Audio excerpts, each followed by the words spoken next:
크리스마스 이브니까 자 미리 크리스마스.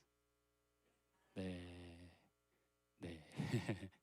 성탄의 기쁨 우리 함께 누리시길 축복드립니다. 오늘은 본 어게인이라는 제목을 가지고 하나님의 말씀 함께 나누도록 하겠습니다. 우리나라 국민들은 참 흥이 많습니다. 맞으시죠? 네. 교회에서도 흥을 마음껏 뽐내시길 바랍니다. 흥이 올라오려고 그랬는데 절제해야지. 절제해야지. 뭐 이렇게 우리가 생각할 수 있는데 우리 대한민국 국민들은 참 흥이 많은 것 같습니다. 그리고 참 신기한 게 인재들이 계속해서 우리나라에 태어나는 것 같습니다. 특별히 우리나라에 노래 잘하는 사람이 이렇게 많은가 싶을 정도로 TV를 켜면 어디서 숨어 있다가 나왔지 싶을 정도의 실력자들이 많이 나오는 것을 보게 됩니다. 어린 아이들에서부터 트로트 하시는 분들 또 노래 장르를 하시는 분들이 끊임없이 나오는 걸 보면 왜 우리한테는 없는 은사가 저분들한테 다가 있을까 싶기도 하는데, 여하튼 간에 어떤 한 프로그램에 싱어게인이라는 프로그램이 있습니다. 그 프로그램은 예전에 가수 활동을 하고 어떤 또 음반 활동을 했지만 뭐 무명의 시간을 갖게 됐든 사람들에게 알려지지 않아서 제야에 묻혀 있던 분들이 다시금 용기를 갖고 노래를 부르는 그 경연을 의미합니다. 이처럼 무언가 사람들이 다시 해낼 때 우리는 그 사람이 새롭게 무언가를 하는구나 라고 표현을 합니다. 우리나라 사람들 가운데, 우리 표현 가운데 어떤 사람들이 전혀 안 그랬는데 다른 모습을 보이게 되면 보통 뭐라고 얘기하죠? 새 사람이 되었다. 사람이 새롭게 되었네. 내가 알던 그 사람이 맞나? 라는 이야기를 하는데 미국에도 이런 표현들이 있다고 합니다. 본어게인이라는 표현이 있는데 그건 그 사람이 새롭게 된 것, 탈바꿈하게 된 것을 의미를 합니다. 근데 언제 이런 용어를 쓰는가 하면 아주 사회 전반적으로 야구 선수가 예전에 만약에 지난 시즌에 잘 못했다. 근데 이번 시즌에 새롭게 됐다. 그러면 저 사람은 본 어게인 했다. 새로 태어났다라는 표현을 많이 쓴다고 합니다. 그런데 미국에서 이 단어가 유행하게 된 시점이 있다고 합니다. 1970년대인데요. 우리나라도 뭐 정치적으로 부침이 있었지만 미국도 그랬다고 합니다. 그래서 미국에 혹시 들어보셨을 것 같은데 워터게이트 사건이라고 하는 미국의 아주 굵직한 큰 사건이 있었습니다.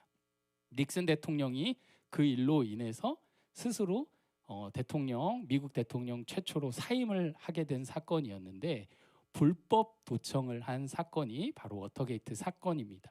근데 불법 도청으로 끝난 것이 아니라 그 불법 도청이 발각되는 것을 막기 위해서 FBI를 막기 위해서 CIA를 동원하기도 하고 여러 정치인들에게 로비를 해서 입막음을 하기도 하고 아주 악한 행동들이 아주 종합 패키지로 있었던 사건이 바로 워터게이트 사건입니다.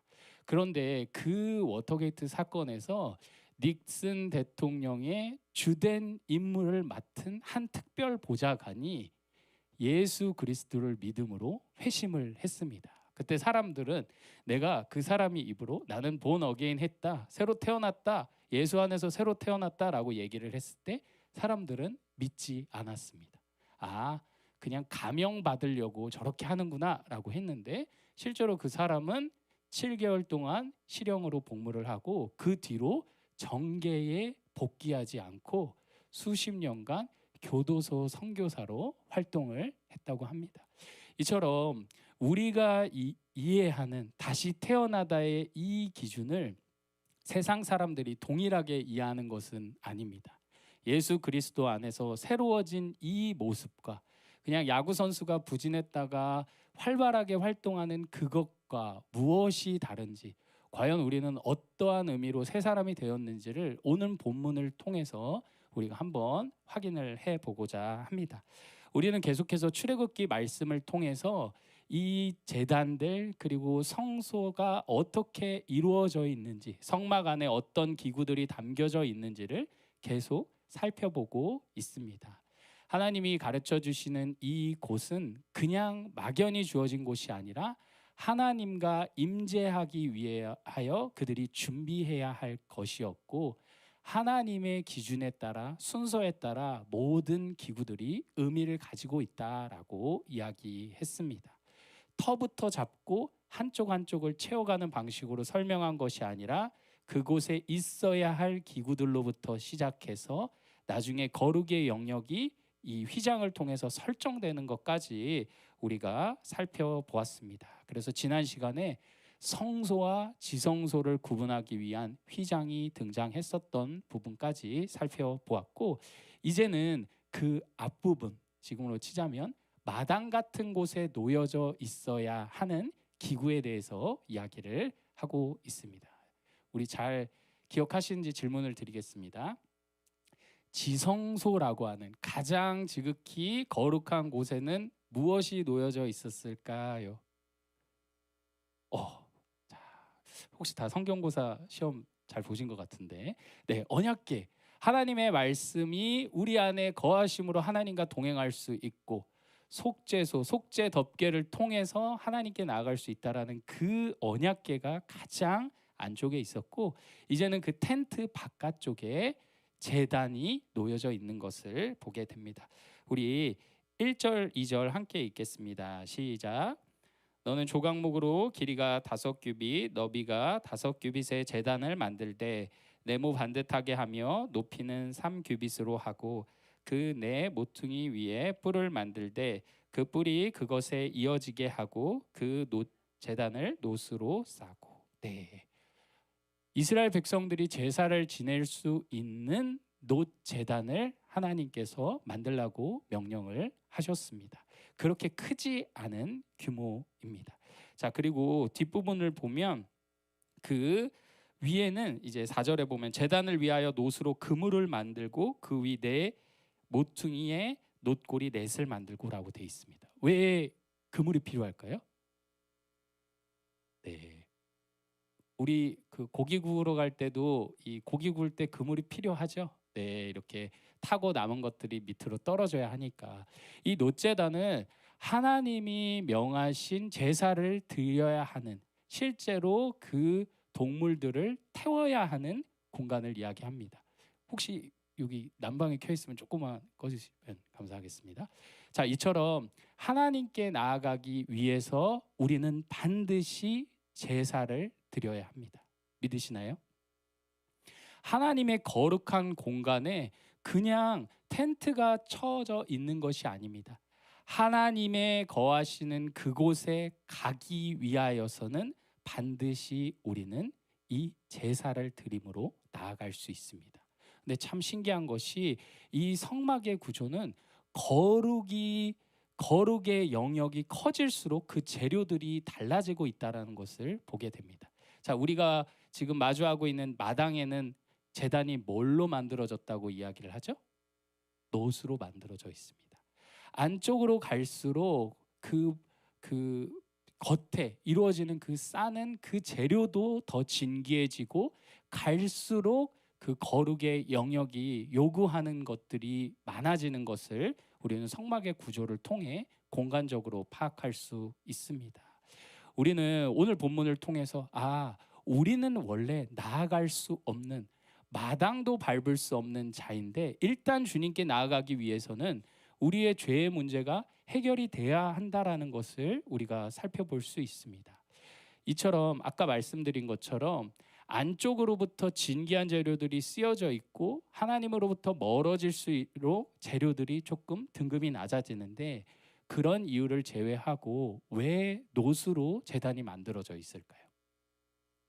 네. 우리 같이 알아보면 좋을 것 같습니다.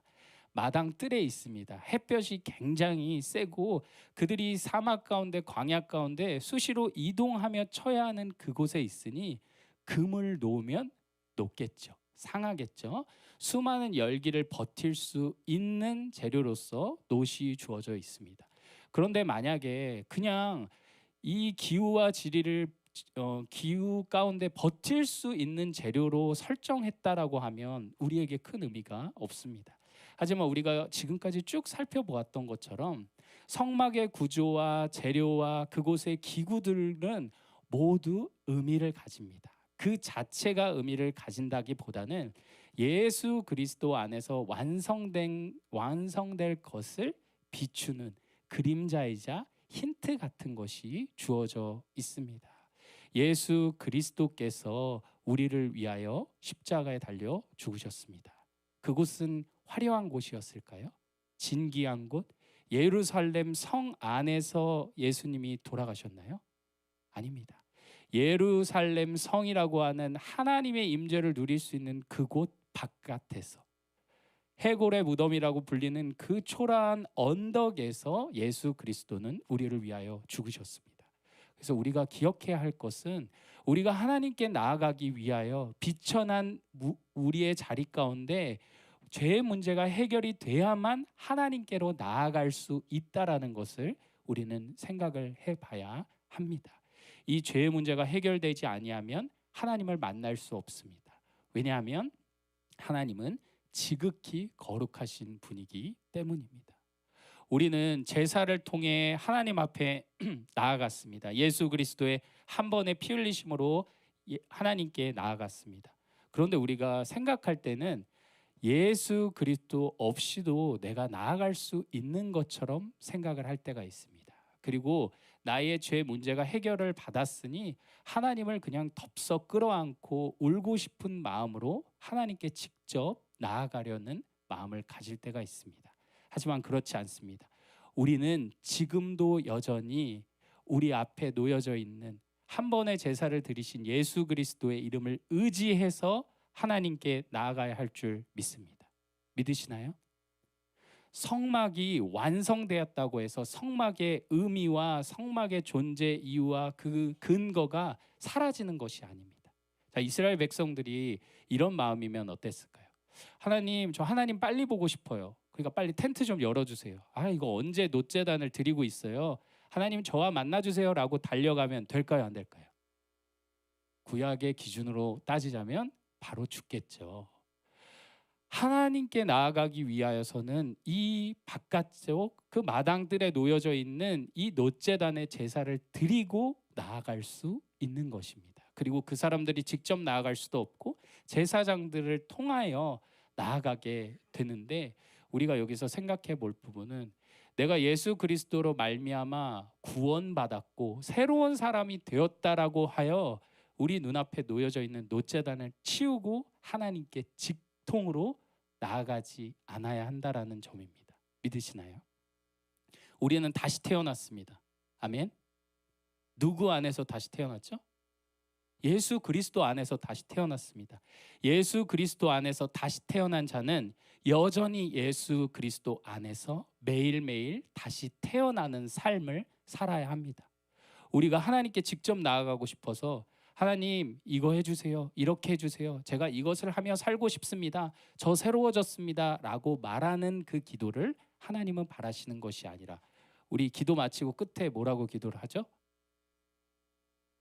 네, 예수 안에서 새 사람이 된 자는 예수 안에서 늘 새로워짐을 입으면서 나아가는 삶입니다. 그러니까 우리의 모습이 그냥 바뀌었다, 우리의 성격이 좋아졌다, 예수 믿었더니 사람이 좀 성격이 너그러워졌다, 온순해졌다, 새 사람이 된 건가요? 예수 그리스도 안에서만 우리는 새 사람이 될 수 있습니다. 그리고 이 새 사람의 기준은 사람이 성격이 좋아지고 너그러워졌다의 기준이 아니라 아예 우리의 정체성이 바뀐 겁니다. 어떻게? 하나님께 나아갈 수도 없고 하나님의 이름을 부를 수도 없고 하나님의 눈을 바라볼 수도 없고 하나님께 예배할 수조차 없는 죄인인 우리가 예수 그리스도 안에 새 사람이 되어 이제는 예수 그리스도의 이름 가운데 하나님을 아버지라 부를 수 있고 하나님의 말씀을 들을 수 있는 새 사람이 된 것을 의미하는 줄 믿습니다. 사랑하는 성도 여러분, 다시 태어나신 그 기쁨을 매일매일 누리시길 축복드립니다. 우리 스스로의 노력으로 나의 성실과 열심으로 다시 태어날 수 없습니다. 만약에 그것이 다시 태어나는 것이라면 여전히 우리 앞에 예수 그리스도가 있을 이유가 없겠죠. 우리는 오늘도 예수 그리스도의 이름만을 의지하며 나아가는 줄 믿습니다. 자, 아까 말씀드렸습니다. 놋이 그곳에 놓여져 있는 이유는 그 태양볕 가운데 그 무더위를 견뎌야 한다고 말씀드렸습니다. 예수 그리스도께서 그 죽음의 심판, 하나님의 어미하신 그 심판을 몸소 다 감당하심으로 말미암아 우리가 하나님께 나아갈 길이 열리게 되었습니다. 성경을 보면 연단한다, 불로 연단한다라는 표현이 많이 나오고 시험으로 너희들을 새롭게 하리라 라고 이야기를 했는데, 이스라엘 백성들은 그 포로기의 시간을 통해서도 그 숱한 불시험 가운데서도 정결해지지 못했습니다. 이것은 실패로 끝난 것이 아니라 이것의 결론은, 구약의 결론은 우리는 그 시험을 감당할 수도 없고 그 시험을 감당함으로 주님 앞에 금 같은 백성이 될 수 없다라는 고백이, 결론이 아이러니하지만 그것이 구약의 결론입니다. 그것으로 끝나는 것이 아니라 하나님의 시험을 다 감당해 주실 수 있는, 그러므로 말미암아 우리를 금 같은 백성 삼아 주실 누군가를 고대하는 책이 구약이고, 실제로 예수 그리스도께서 이 땅에 태어나 그 모든 순간 하나님께 순종하심으로 말미암아 우리를 위하여 구원을 가져다 주셨습니다. 믿으시나요? 우리가 감당하지 못할 그 하나님의 심판, 하나님의 어미하신 그 공의를 만족시키기 위하여 걸어가신 예수 그리스도의 그 삶과 십자가 죽음으로 말미암아 우리는 구원받은 줄 믿습니다. 예수 그리스도께서 하나님 앞에 그 공의의 심판을 이루심은 십자가에 죽으신 그 당일이었죠. 만약에 예수 그리스도가 감당해야 하는 시험의 처음과 끝이 십자가 죽음이었다면 예수님이 굳이 그렇게 고생하시며 사실 이유가 없었을 겁니다. 예수님이 좀 누워도 계시다가 대한민국도 둘러보시고 제주도도 갔다가 시간 보내시다가 시간 돼서 나 십자가 좀 달아줘 라고 하고 죽으시면 될 것 같은데, 그게 아닌 이유는 예수님이 이 땅에 오신 그 순간부터 걸어가신 모든 그 호흡이 하나님의 말씀에 순종하심이고 하나님의 공의를 만족시키기 위한 순종의 걸음이었고, 그것의 정점과 피날레가 바로 십자가 죽음이었다는 것을 우리는 꼭 기억할 필요가 있습니다. 그러니까 이것을 우리에게 적용해 본다면 예수 그리스도 안에 우리가 새 사람이 되었네라고 하는 것은 그 한순간의 변화로 끝나는 것이 아니라 새 사람이 되었기 때문에 여전히 예수 그리스도의 영에 의지하여 우리의 삶을 비추고 걸어가야 한다라는 것이 다시 태어남의 의미인 줄 믿습니다. 그래서 이런 표현을 드리고 싶습니다. 다시 태어남은 그때의 사건으로 끝나는 것이 아니라 지금도 여전히 이루어져 가야 하는 것임을 우리가 기억하시길 축복드립니다. 다시 태어났다. 그 지점에 내가 다시 태어났는데 왜 내가 이렇게 있지? 예수 그리스도 믿었을 때 뜨거웠는데, 우리 집 어려워서 내가 기도하고 나서는 교회 잘 다녔는데 왜 나는 이렇게 됐지? 내가 다시 태어난 게 맞을까? 오늘도 다시 태어날 수 있습니다.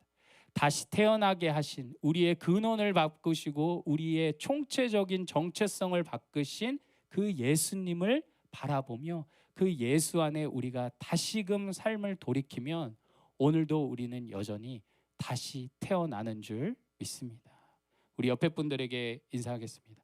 다시 태어나신 걸 축복드립니다. 네. 20대로 돌아가고 싶다. 다시 태어나신 게 훨씬 더 큰 축복인 줄 믿습니다. 내일은 성탄절입니다. 우리는 예수 그리스도께서 탄생하셨네, 참 감사하네 라고 마치 멀리 떨어져 있는 구유 안에 있는 아기를 바라보면서 탄생의 기쁨을 누리는 때가 있습니다. 하지만 예수 그리스도께서 탄생하신 의미 자체가 우리를 새롭게 탄생하게 해주시기 위함인 줄 믿습니다. 예수 그리스도께서 이 땅에 오신 이유가 우리가 지옥 같은 삶을 마무리하고 매일매일 하나님 앞에서 새로워진 자로 행복을 누리다, 새로워진 자로 하나님 나라의 영광을 영원토록 누리게 하시기 위하여 그분이 태어나신 줄 믿습니다.